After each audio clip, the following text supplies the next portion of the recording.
Students, welcome to Unity public school. मैं हूँ आपकी हिंदी टीचर सोलंकी वैशाली। आज हम लोग स्टैंडर्ड 8 में चैप्टर नंबर 4 ग्रामर में मुहावरे और कहावतें के बारे में चर्चा करेंगे। आप सबको पता ही है, आप सब लोगों ने मुहावरे और कहावतें पढ़ी है, लिखी है। तो ये मुहावरे किसे कहते हैं?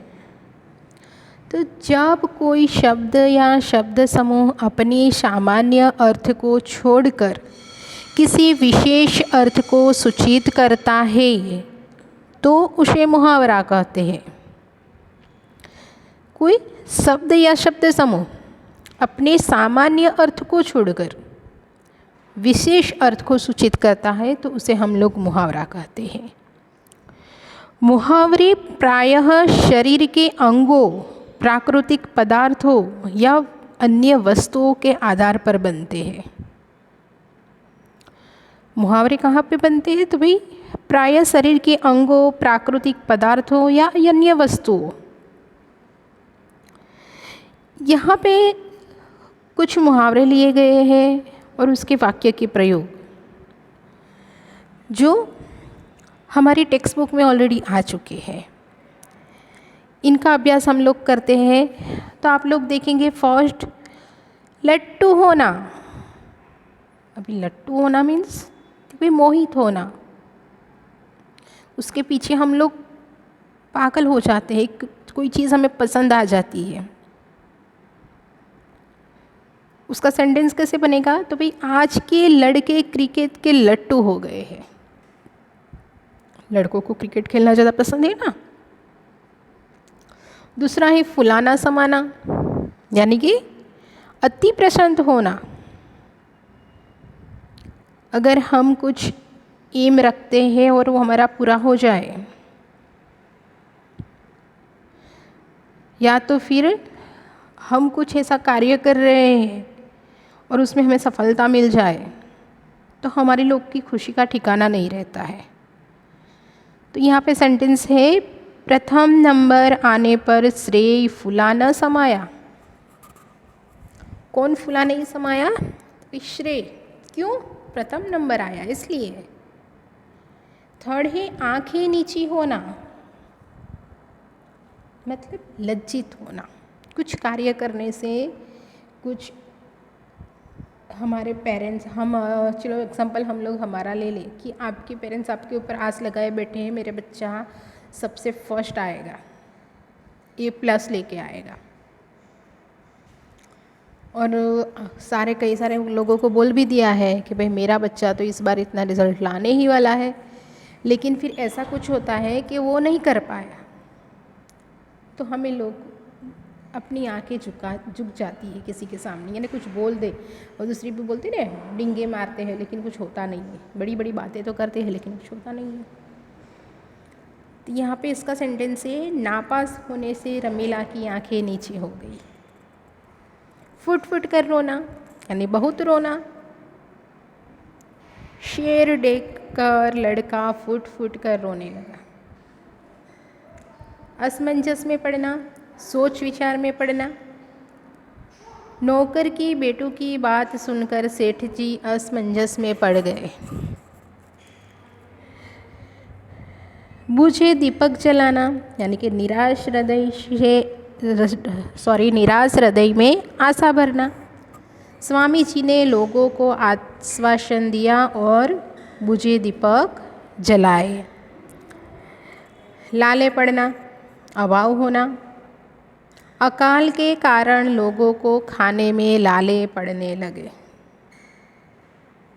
दबे पैर, यानी कि चुपचाप धीरे से बिल्ली दूध पीकर दबे पैर चली गई। हाथ फैलाना, यानी मांगना। स्वाभिमानी व्यक्ति कभी किसी के आगे हाथ नहीं फैलाते। पौ फटना, यानी कि सबेरा होना। पौ फटते ही हम यहाँ से चले जाएंगे। तिलक करना, यानी कि सम्मान करना, नियुक्त करना।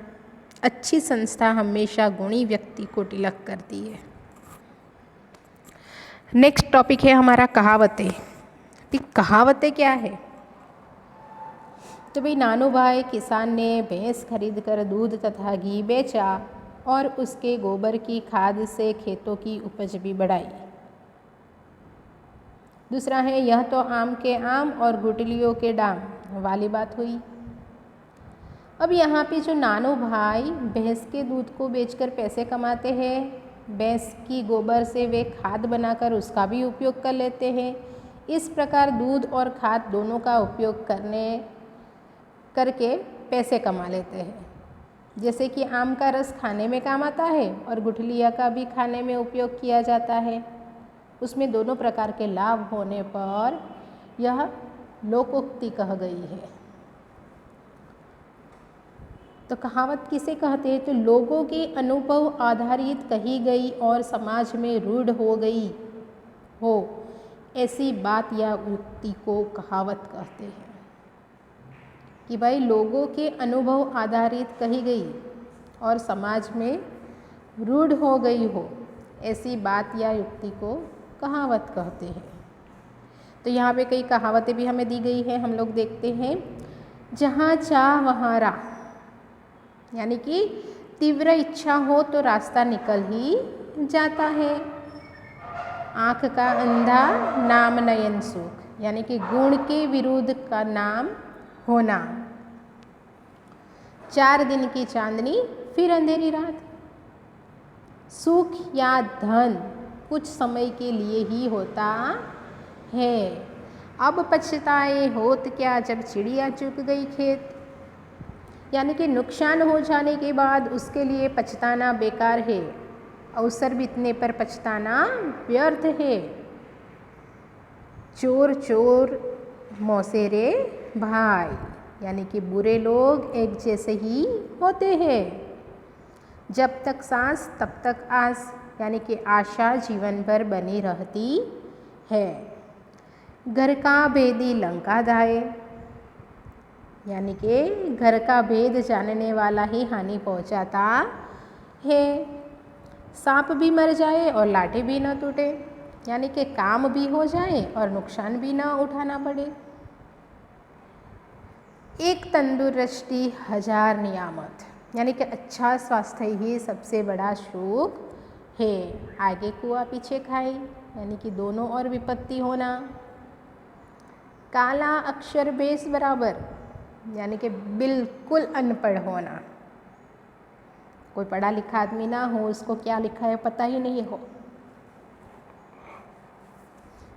तो कभी कभी बोलते ऐसी कई सारी आप लोगों ने कहावतें आपके दादा दादियों से भी सुनी होगी।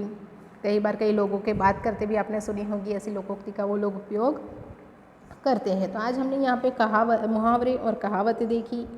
अभी आप लोगों को क्या करना है, जो ये चैप्टर मैंने आप लोगों को दिया है वो आप लोगों को अपनी नोटबुक में ग्रामर के पार्ट में, जो मैंने फर्स्ट आपको लेसन दिया था विराम चिन्ह, उसके पीछे आपको ये चैप्टर डालना है।